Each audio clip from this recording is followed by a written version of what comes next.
things that we like. But we like the idea of connecting, using the kind of the pure DNA of pop music to connect these different generations together.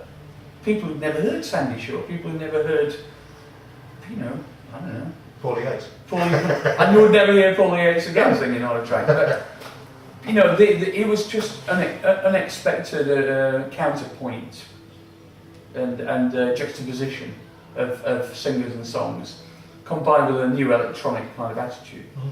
It was kind of like, I think it was a kind of cool album, but it didn't it didn't cross over to the massive general public. Right. And then there was a volume 2? Yes, in 91 or 2. Oh, well, it was a while afterwards then. It's 10 years afterwards. 10 years afterwards. And in the meantime, obviously, you've been busy. Yeah, we'd done Tina and Terence Trent D'Arby's first album, lots of other productions, and I thought it was about time. I mean, 10 years seemed an unimaginable length of time at that point. And I thought, well, now my stock had risen, really, to the point where I was being kind of headhunted to do all sorts of people, from Rod Stewart to Bette Midler to turning them down, of course, being stupid. And well, you say being stupid, but why did you turn down Rod Stewart because he was supporting the Tory party. Ah. And Bette Midler because I thought she was past it, and then she went on to have like about 3 or 4 Grammys, I think. So it shows what I know. Yeah, so I thought, well, I can use my newfound reputation, particularly with electronic soul, and I wanted to nail that kind of, my love of soul music and embody it in a new kind of reinterpretation of classic soul songs, mainly with classic soul singers.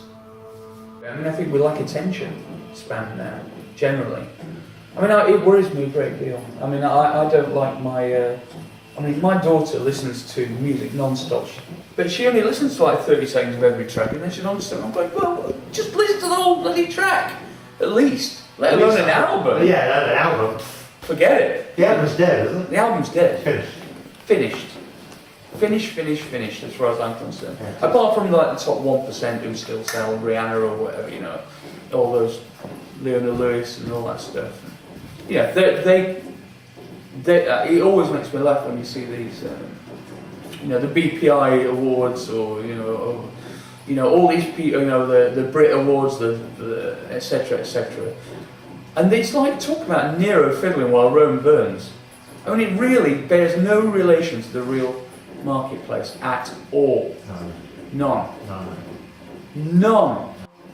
If we had come along, either as BF, M17, Human League, whatever, at any point of our career, now I would not have a career in music.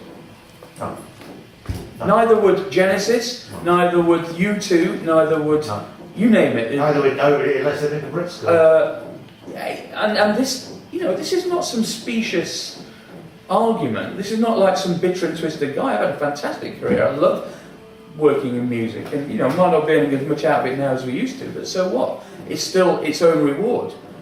But I'm just upset on behalf of young artists who are genuinely, amazingly talented. It really breaks my heart. These are genuinely incredibly talented people. So we are now in a phase of the music industry in Britain where it's a lost generation. It's really, really sad. Yeah. Because to me, I mean, I probably would say this, but that period from that post-punk period was maybe even the last golden age of exciting, daring, diversity of songwriting skill in the British market. Yeah. No, I think you're probably right. And now the kind of ecology, talking about, if you use the analogy of kind of biodiversity, we are getting really, really messed up now. I mean, we're talking about cultural inbreeding, really. Increasingly bizarre forms of small to medium-sized record companies, let alone the large ones, chasing marketing imperatives, actually asking advertisers what the song should sound like. I mean, please. Yeah. There's a non sequitur in there anyway, a lot. a lot of companies sign up an artist because they like their demos, they like their live performance. They sign them up just in like a 360 deal, taking a cut of everything, and then they ignore their artistic ideas and go, no, we want to fit you into this bag here. Now, you know, Simon Cowell, I think, has a lot to answer for.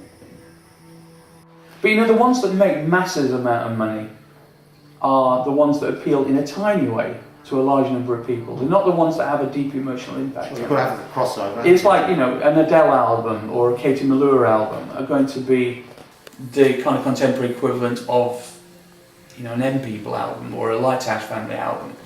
It's like kind of okay for a vast swathe of people who don't really care about music that much to go, oh, I still like contemporary music. Sure. Without making any effort. Sure. No, but anyway, you know, it sounds like, it sounds like Grundrill Man Music Edition. Yeah. But I just fear on behalf of new artists who genuinely have an artistic approach.